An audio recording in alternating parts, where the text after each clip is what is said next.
So your Dexis sensor will come in a case like this, and in that case you will have the card that goes into the computer, and you will have the sensor that will connect into the card. You'll see there's a red dot right there, very small, and there's also a red dot on this piece. You will line those two dots up and then just push it together, and be careful with your sensor as you take it out, and the sensor will then go in the side of the computer into this slot right here. And so you'll slide that in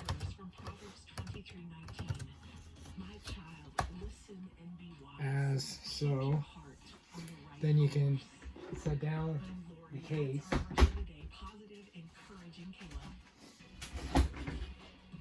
and turn on the Panasonic Toughbook.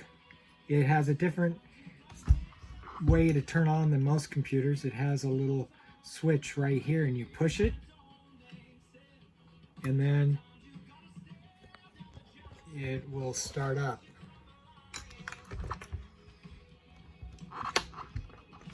It's running Windows XP, which no, is pretty old.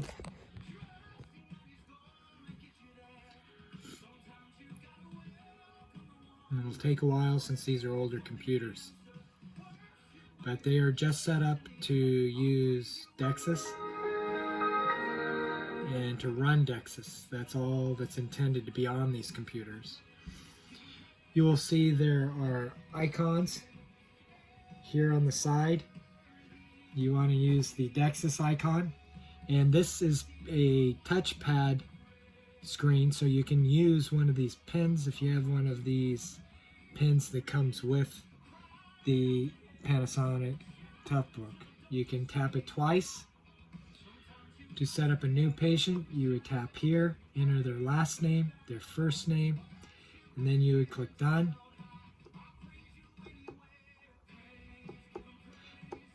And then after you're done, it might be easier to use the mouse. You'll come out here and you can double click on the name.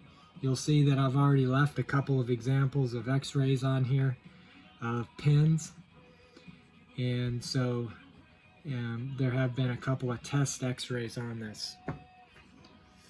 So you're all set up now to take the x-ray, and remember you did that by clicking here, and then you pick the tooth number, and it turns green since the sensor is connected and the sensor is all ready to go. The next thing that we'll do is put together the NOMAD x-ray. Here's the NOMAD x-ray Pro 2, not Pro 2. The Pro has these gold pins in here. It's very important to protect those. Do not set anything on them. Do not put it where it can be rubbed up against very easily. It's very important to protect these, because this is the most common reason that the NOMAD would stop working, is because of damage to these pins right here, either on here or possibly on the charger. What you'll do, your unit comes with the battery, which is in the handle, and the way that you attach it is you put it right here, and then you'll slide it forward. You'll see there's a little lock there. You'll hear a click, and it's ready to go.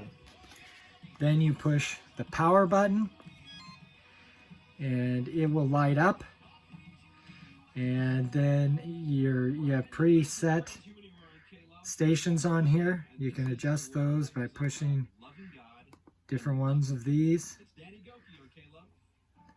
And then when you're ready to take the x-ray, you will push this button here once, and you'll see it says on there, x-ray enabled, ready.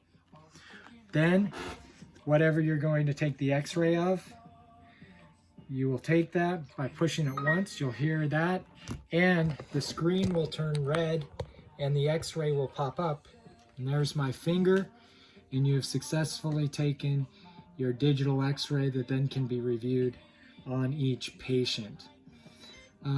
Some other important factors to remember in this process of using this system is on the charging of the Nomad. You'll see right now on this charger here, if you can see it, I'm gonna disconnect this so I can move it closer. You'll see that the lights are going back and forth green. That means it's charging. As soon as those are solid, you need to take it off, not leave it on there, because battery doesn't last this long. And these batteries, I don't know how long they'll last, but once they're bad, it'll cost you about $250 per handle to get them fixed. There's a company in Florida through eBay that you can get to fix these Nomad Pro batteries to replace them, but it's $250 a handle, so it's not cheap. That's pretty much the quick tutorial on this machine. And just to remember, the most important piece in relation to protecting your equipment is going to be being very careful when you take this handle off and when you put it back on and when you store it. So you want to take that off very carefully and be very sure to protect those pins. Once those pins go bad, it no longer can connect and take an x-ray. It was a design issue in the Pro, and the Pro 2 actually uses infrared now. So thank you for watching, and go forth and provide lots of good free dental evangelism.